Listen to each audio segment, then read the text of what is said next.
One of the questions that always comes up in real estate transactions pertains homeowners associations. And so people in Florida, we're very used to homeowners associations because they're everywhere, but people in other states are concerned about homeowners associations. It's not something that common elsewhere. What are some things that people should be aware of with homeowners associations? I don't know. And the question, this is the root of the question. I don't think everyone understands the power that homeowners associations have.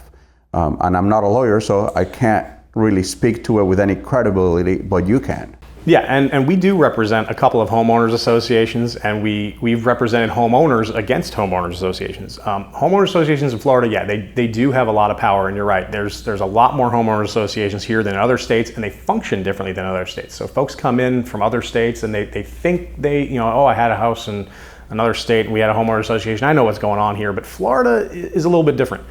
And it's very highly regulated what homeowners associations can do. And condo associations and homeowner associations are very similar. There's a couple of small differences between the laws that regulate each of them, but for the most part, the rules are going to be about the same. And the biggest surprise that people have is that what happens if you don't pay your homeowners association dues?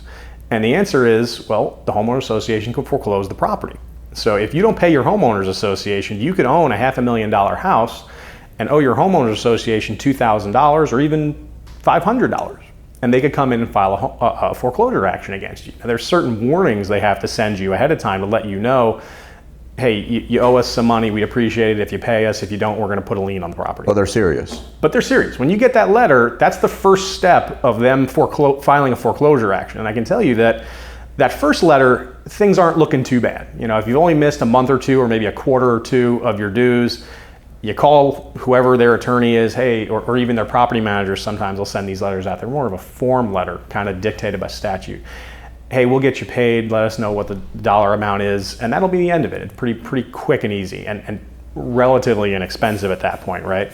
But as soon as the attorney becomes involved and has to send out a lien and record it with the county, send out a second letter that tells you they're going to foreclose the lien, or the final step, which is to file a foreclosure action, you can imagine the attorney fee is building into that as you go along that process. And I've yet to find a homeowners association covenant that doesn't provide for payment of attorney fees to the association in that sort of situation.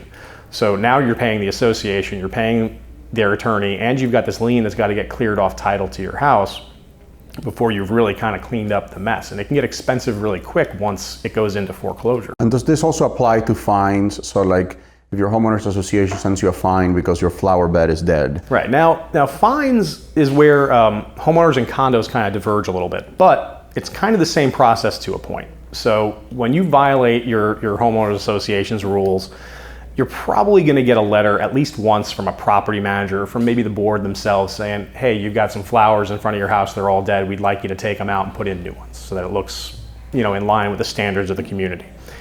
And then maybe if you don't do it, they're going to send it over to the attorney's office and say, hey, send them a letter and let them know that we're going to start fining them. Now, that doesn't mean you're getting fined immediately, because the letter has to provide you 14 days to correct the violation. Or within that 14 days, you can request a hearing in front of the fining committee of the association if you disagree with the fine.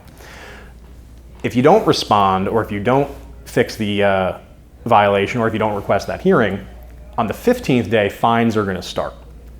Now, if it's an ongoing violation, like with your example, every day that it's not fixed, it's violated every single day. They can fine you $100 every day until they hit $1,000. And now this is where condos and HOAs kind of diverge. For a condo association, that's kind of the end of it. I've added $1,000 to your balance on your HOA account or COA account, and now it's just going to sit there until you pay it. With a homeowners association, I can convert that fine into a lien, and I can send you the letter that says, hey, you haven't paid us what you owed us, here's what you owe, and you'll see all the fines. We're going to lien your property if you don't pay us. And then it goes right down that foreclosure situation, just as if you hadn't paid your dues. So a homeowner association can actually foreclose on your house eventually for not correcting a violation that they fined you for. Frightening. And most people don't understand that. Now most people get a letter that says they're being fined, and their initial reaction is anger, not concern about losing their house, because they don't understand that eventually that's where the process could lead. Wow. Yeah, it's definitely sobering, because I think the instinct most people have is, like you said, is anger, and it's get the fine and say, screw these people, I'm not going to pay them. Right. You know, and if you do that, you could lead down a very treacherous road, very expensive at the very least. Right. John, thank you so much for being here this morning. Your office is in Dr. Phillips. Yeah, we're located right near the intersection of Turkey Lake and Sand Lake Road. We're between McDonald's and Bank of America, right facing Sand Lake Road there. So if anybody needs to do trust, wills, real estate closings, you guys are a one-stop shop for that. Yeah, we'll do all those things and more. Perfect. Yep. Thank you, John. Yeah, it was great to be here.